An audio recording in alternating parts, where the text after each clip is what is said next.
Bonjour à tous, je reviens aujourd'hui avec une nouvelle vidéo, premières impressions, donc c'est encore pour un fond de teint et cette fois-ci c'est pour le fond de teint Happy Light de chez Bourjois que j'ai donc en teinte 50 porcelaine. Donc je vais le tester en direct. J'ai juste appliqué ma crème, mon sérum, mon contour des yeux. Je ne suis pas coiffée, j'ai juste mis tout en arrière avec une petite pince douce cette coiffure absolument sortie d'un autre univers. Donc j'ai envie de vous dire c'est parti pour l'application. Alors comme je vous l'avais dit dans mon haul, la teinte 50 on la trouve en fait que sur le site de Sephora, elle n'est pas vendue, enfin moi je l'ai pas vue à vendre en boutique, donc je l'avais acheté lors des moins 50% sur l'e-shop. On commence par une pompe.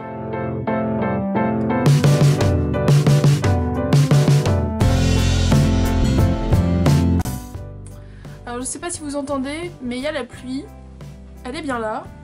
J'ai donc allumé mon éclairage alors qu'il est approximativement midi. Et donc voilà, jour tout pourri quoi.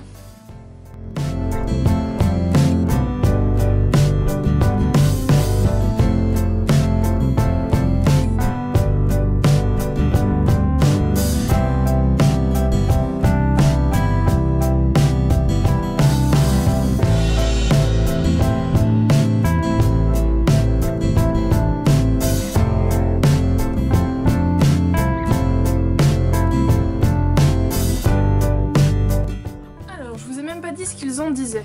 Teint radieux et unifié sous toutes les lumières, pigment translucide, corrige sans masquer, lumière révélée, hydratation 8 heures.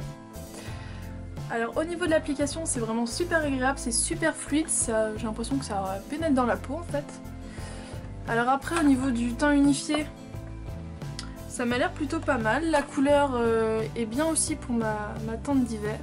Je vais en remettre une demi-pompe pour mon front.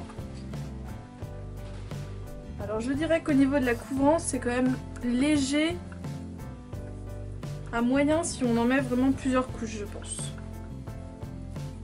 Bon voilà, moi j'ai des imperfections, j'assume. Le fond de teint c'est vraiment juste histoire d'unifier, de ne pas avoir une tête trop de cadavre. Le jour où ma peau sera en meilleure forme, et ben moi, comme ça tout le monde sera au courant. Je ne vous cache rien. Au niveau de la texture, on va dire qu'il est encore plus facile à appliquer que le Elsie Mix. Et à la limite, le 50 de Happy Light correspond à un 51 de Elsie Mix. C'est ce que j'ai l'impression.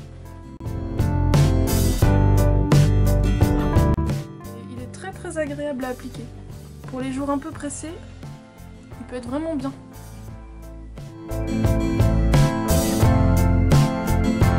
Je sens pas du tout et j'ai la peau toute douce donc vraiment pas mal du tout. Pour comparer avec le Elsie Mix aurait tendance à être un poil plus rose en fait. Donc c'est le 51 et c'est le 50. Ouais, il est un petit poil plus rose.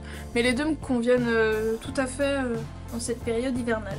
Donc voilà, là il est midi 55, je finis rapidement mon maquillage, je vous retrouve juste après. Alors voilà, mon maquillage est terminé, donc vu le temps pourri, je ne me suis pas risquée à faire des trucs trop charbonnés et tout sur les yeux, de peur que ça me coule sur les joues, donc j'ai juste travaillé rapidement avec la Naked Basic. Donc voilà, juste histoire de souligner, d'ombrer et d'unifier tout ça. J'en ai profité du coup pour faire péter la couleur sur les lèvres.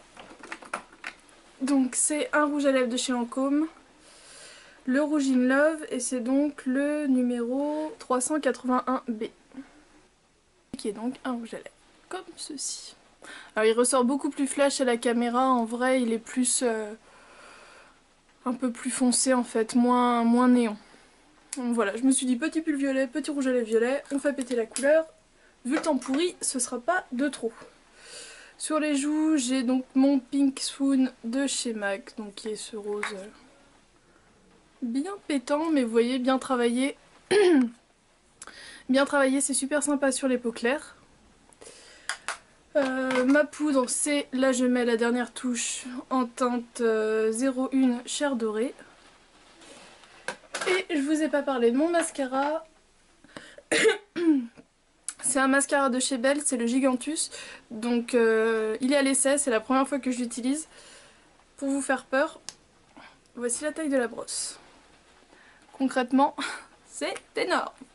Donc voilà, je vais tester ça. Et mon anti-cerne, c'est l'effaceur yeux de chez Maybelline, qui ne ressemble plus à rien et qui, vous voyez, est presque terminé. Donc voilà, je vous fais un petit zoom. Ça donne donc ceci. Donc vous voyez le fond de teint, pour l'instant, on ne le voit pas du tout. Donc voilà, je vous reprendrai un petit peu plus tard dans la journée pour vous montrer comment le fond de teint a évolué. Donc je vous dis à plus tard. Rebonjour, je vous retrouve avec la suite de ma vidéo premières impressions concernant le fond de teint Happy Light de chez Bourjois. Donc là il est 20h30, donc ça fait approximativement pile 8 heures que je l'ai posé, en sachant qu'ils promettent 8 heures d'hydratation. Donc j'ai envie de dire, on est bon. Alors au niveau de la sensation, au fur et à mesure du temps, je ne le sens absolument pas. C'est un fond de teint qui est vraiment hyper agréable. On ne le sent absolument pas ni au toucher, ni...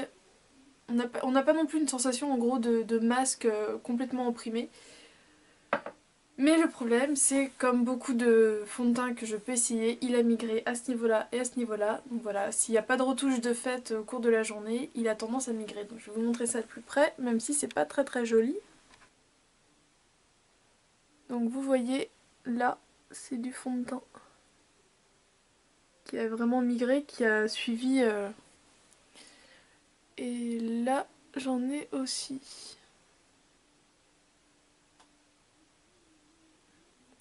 Vous voyez, j'ai des taches de fond de teint.